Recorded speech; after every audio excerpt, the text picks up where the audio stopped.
Hola, ¿qué tal? Un saludo para todos. Soy Evelio Ordóñez Guayán, actualmente estudiante de Administración Pública de la CUN. Les hablo hoy desde el corazón de la Amazonía, específicamente desde la capital indígena Coreguaje, Milán, Caquetá. Me encuentro en un rincón bendecido de nuestra geografía, donde la riqueza ha desafiado la lógica de la minería. Aquí, nuestro oro no brilla bajo la tierra, sino que respira sobre ella, porque aquí el oro es verde. Como futuro administrador público, entiendo que el territorio no solamente se contempla, sino que se transforma a través de la gestión. Por ello, hoy someteremos a un análisis de viabilidad real las propuestas de 3 aspirantes de la presidencia de Colombia. Vamos a determinar si sus proyectos se alinean con las reglas de nuestro sistema político o si por el contrario son solo promesas desconectadas de nuestra realidad regional. Desde el Caquetá, donde entendemos que administrar es transformar, iniciamos este análisis. Bienvenidos.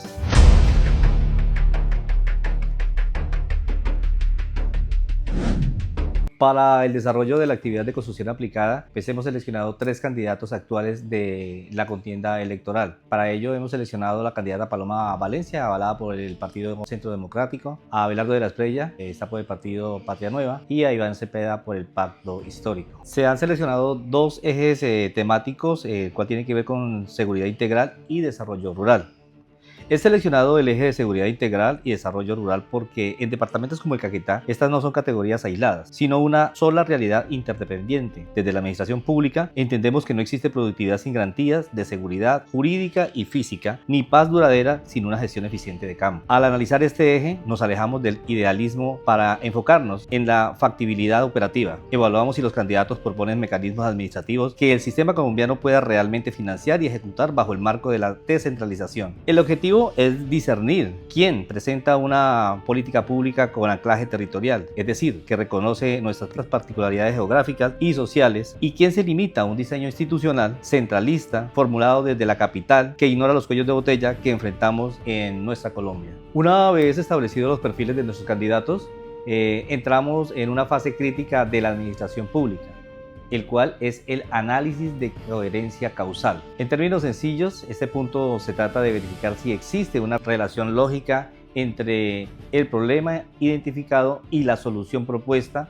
Como administradores debemos preguntarnos si la medicina que el candidato propone realmente va acorde a la necesidad que se requiere dentro del territorio. A continuación, evaluaremos si las propuestas para la seguridad integral y desarrollo rural son respuestas directas a los desafíos del territorio o si son soluciones desconectadas de la realidad del sistema político colombiano. Vamos entonces a analizar la coherencia causal. Nuestra primera candidata, Paloma Valencia, pues se enfrenta ante un diagnóstico donde se presume la ausencia del Estado y la tecnología. Se pronuncia que el campo es inseguro y pobre porque el Estado no tiene ojos, y el análisis de coherencia causal depende de que el territorio no tiene herramientas para que el campesino sea un buen empresario. Como presunta solución, se tendría que ayudar con la seguridad tecnológica y la tecnificación del agro. Sería el uso de vigilancia a través de sistemas aéreos y créditos para maquinaria y exportación. Finalmente, sí hay una coherencia frente al tema de la primera candidata, toda vez que el diagnóstico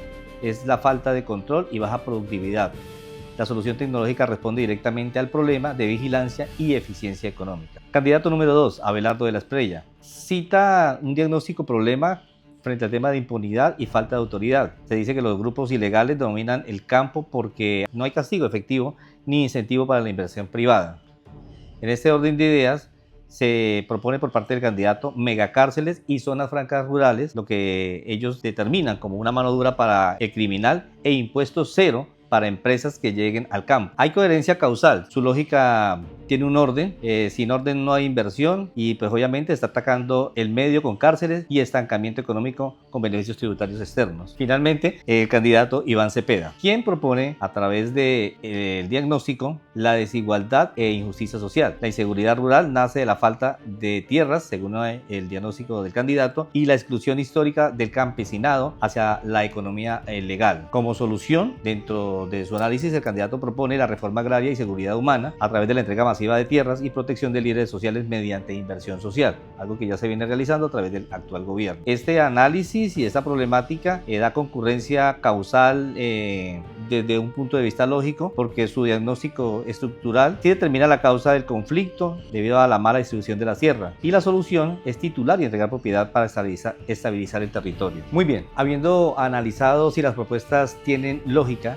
entramos ahora en un terreno puramente administrativo, el análisis de los instrumentos de la política pública. En este bloque no nos preguntamos qué quieren hacer los candidatos, sino con qué herramientas pretenden lograrlo dentro del Estado colombiano. Como administradores sabemos que una propuesta puede sonar muy bien, pero su éxito depende si el instrumento utilizado es regulatorio, es decir, si requiere cambiar leyes, es fiscal, si depende de impuestos o presupuesto, u organizacional, si implica reformar entidades o, en su defecto, combinarlas entre ellas. A continuación, vamos a desglosar la caja de herramientas de nuestros tres candidatos para entender si tienen la llave correcta para abrir las puertas del desarrollo en nuestro campo. Iniciamos entonces con la candidata Paloma Valencia, quien su propuesta viene siendo un bono escolar rural, y el tipo de instrumento es fiscal y regulatoria, es decir, un instrumento mixto. Esta definición prácticamente la definimos de la siguiente manera. Es fiscal porque implica una transferencia monetaria del Estado, y regulatorio porque requiere una norma que permita que el dinero público se use en instituciones privadas. Candidato número 2, Abelardo de la Espriella, quien propone zonas francas rurales, impuesto cero.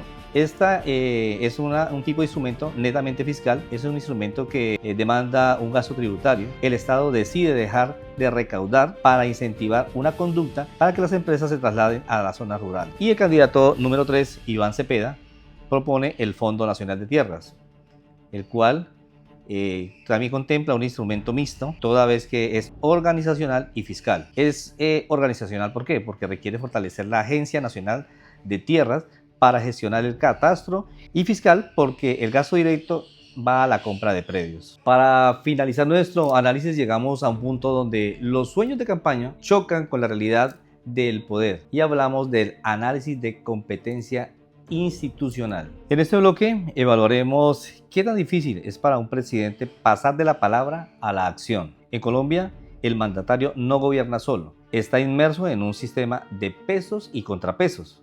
Aquí determinamos si las propuestas de nuestros candidatos requieren del aval del Congreso, si necesitan una reforma constitucional o qué tanto dependen de la voluntad de entidades territoriales, como nuestras alcaldías y de hecho nuestras gobernaciones. Básicamente vamos a medir la viabilidad de estas propuestas frente a la arquitectura legal y la autonomía de las regiones. Este análisis comprende la competencia institucional y lo vamos a referenciar de la siguiente manera. Paloma Valencia, que propone un bono escolar, requiere del Congreso. Lógicamente sí, porque debe tramitar mediante ley para modificar el uso de recursos del Sistema General de Participaciones, el presupuesto que obviamente ella iría a tocar. ¿Requiere de una reforma constitucional? Probablemente sí, porque podría requerir de un acto legislativo si considera que vulnera el derecho a la educación pública estatal. ¿Requiere de entidades territoriales? Lógicamente sí, la ejecución depende de la Secretaría de Educación y de las entidades territoriales municipales y departamentales. Candidato número 2, Abelardo de la Espriella, quien propone zonas francas e impuesto cero. Sí requiere del Congreso, toda vez que las excepciones nacionales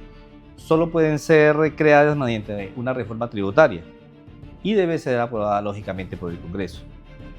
¿Requiere una reforma constitucional? Pues lógicamente no, porque generalmente en materia de ley ordinaria está respetando la sostenibilidad fiscal. ¿Y requiere de las entidades territoriales? Lógicamente sí, porque los municipios, por ejemplo como Milán, también deben ser exonerados de impuestos locales como ICA, predial, para ser un poco más atractivos. Candidato número 3, Iván Cepeda, quien propone los fondos nacionales de tierra. ¿Requiere del Congreso sí o no? Lógicamente sí, requiere la aprobación de presupuesto anual y facultades para que la Agencia Nacional de Tierras también sea un poco más productiva. ¿Requiere de una reforma constitucional? No, definitivamente este ya es un proyecto que viene andando, se apoya en la legislación actual y en el marco del acuerdo de paz. ¿Requiere de entidades territoriales? Sí, y es alta esa preferencia toda vez que depende de la gestión del catastro municipal y la articulación con los entes locales para formalizar el tema de predios. Habiendo analizado las leyes y las herramientas, debemos entrar al corazón de la política real y hablamos entonces ya de los condicionamientos del sistema político público. Aquí determinaremos si las propuestas son viables dentro de nuestra democracia, que se caracteriza por ser un presidencialismo con múltiples partidos.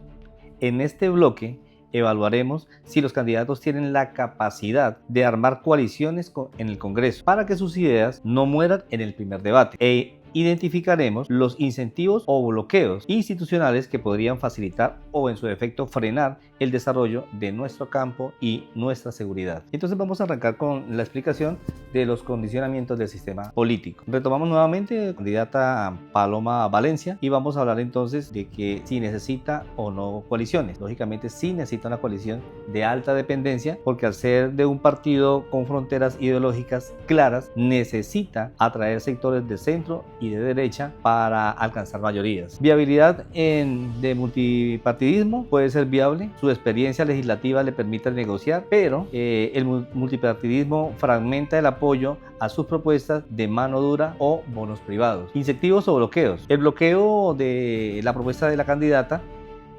estaría con la Corte Constitucional, toda vez que esta actúa como contrapeso a estas propuestas que alteran el modelo de educación o de la justicia pública. Candidato número 2, Abelardo de la Espriella. Si necesita coaliciones, sí, y la situación de este candidato en ese momento podríamos decir que es crítica al ser una persona sin partido tradicional, consolidando una gobernabilidad depende totalmente de seducir bancadas existentes como el Partido Liberal, el Partido Conservador, el mismo Centro Democrático y lógicamente el pacto histórico que en esta ocasión son mayoría. Viabilidad de multipartidismo para el candidato pues también ostenta una dificultad. El sistema colombiano castiga a los presidentes sin base propia, sin coaliciones estables.